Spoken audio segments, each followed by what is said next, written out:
Hello everyone, அனைவருக்கும் வணக்கம். நான் உங்கள் தமிழன் கார்த்திக் யூடியூப் சேனலோட கார்த்திக். இன்றைக்கி இந்த வீடியோவில் பஜாஜ் ஃபின்சர்வ் என்ஓசி பிரச்சனை உங்களுக்கும் இருக்கா? ஸோ இருந்தால் கண்டிப்பாக இந்த வீடியோவை வாட்ச் பண்ணுங்கள். என்ஓசி லோன் ஒன்ஸ் கம்ப்ளீட் பண்ணிட்டா எல்லாத்துக்கும் என்ஓசி, அதாவது no due certificate, no pending certificate, இந்த மாதிரிலாம் தருவாங்க.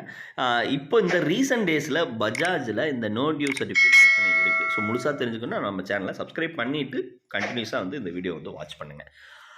லோன் கட்டினவங்களுக்கும் சரி, கட்டாதவங்களுக்கும் சரி, இந்த நோ டியூ சர்டிஃபிகேட் வந்துட்டு இருக்கு. அதாவது லோன் இஎம்ஐ பெண்டிங் இருக்கிறவங்களுக்கும் இந்த சர்டிஃபிகேட் சென்ட் பண்ணிட்டு இருக்காங்க. இதில் என்ன பிரச்சனை, ஏன் இந்த மாதிரி கன்ஃபியூஷன்ஸ் வந்துட்டு இருக்கு அப்படிங்கிறத டீட்டெயிலாக சொல்லிடுறேன். ஸோ எந்த ஒரு லோன், எந்த ஒரு பேங்க் அண்ட் ஃபினான்ஸில் எடுத்திருந்தாலும் இப்போ ரீசெண்ட் டேஸில் அந்த கேஒய்சியை எல்லோரும் அப்டேட் பண்ண சொல்லியிருந்தாங்க. நீங்கள் ஒரு பர்சனல் லோன் எடுத்திருந்தாலும் சரி, இல்லை ஹோம் லோன் எடுத்திருந்தாலும் சரி, இல்லை கன்சூமர் லோன் எது எடுத்திருந்தாலும் சரி, பேங்க்கில் மினிமம் அக்கௌண்ட் வச்சுருந்தாலும் சரி, எல்லாரும் இந்த நோ யுவர் கஸ்டமர் உங்களோட டீட்டெயிலில் மறுபடியும் சரிபார்க்க சொல்லியிருந்தாங்க, அப்டேட் பண்ண சொல்லியிருந்தாங்க. எல்லாரும் ஃபஸ்ட்டு இதை பண்ணுங்கள். பஜாஜில் போயிட்டு லோன் எடுத்திருந்தாலும் லோன் எடுக்கிறீனாலும் இந்த நோ யுவர் கஸ்டமர் கேஒய்சி ரீசெண்டான உங்களோட ஆதார் பேன்லாம் அப்டேட் பண்ணி இதை ஃபஸ்ட்டு அப்டேட் பண்ணிக்கோங்க இந்த என்ஓசி பிரச்சனைக்கு. நெக்ஸ்ட்டு அதாவது உங்களோட டியூ ஏதாவது பேமெண்ட் டியூ பெண்டிங் இருக்கா அப்படிங்கிறத பார்த்துக்குங்க. பெண்டிங்னா நான் எனக்கு 10 டியூ போட்டிருந்தாங்க சார், 10 டியூ முடிச்சிட்டேங்க அப்படின்லாம் சொல்லுவாங்க. அதில் ஒரு சில இஎம்ஐ, அதாவது இசிஎஸ் ரிட்டன் ஆகிருக்கும். அந்த ரிட்டன் ஆகிட்டு அதில் ரிட்டன் சார்ஜஸ் பெண்டிங் இருக்கும். ஒரு சிலருக்கு பார்த்தீங்கன்னா அந்த இன்சூரன்ஸ் எல்லாம் பெண்டிங் இருக்கும். லோன் 10,000 10,000 பே பண்ணிருங்க, 10,001 பெண்டிங் இருக்கும். அந்த ₹1 பேலன்ஸ் பெண்டிங் இருக்கும். ஸோ அப்படி இருந்தாலும் இந்த மாதிரி இஷ்யூஸ் வரும். அதுக்கப்புறம் இந்த கிரெடிட் ஸ்கோர், இந்த சிபில் ஸ்கோரில் போயிட்டு உங்களோட ரிப்போர்ட்டை டீட்டெயிலாக செக் பண்ணுங்கள். ஒன்ஸ் இப்போ இதனாலும் பண்ணியிருந்தாலும் சரி, இப்போ செக் பண்ணுங்கள்.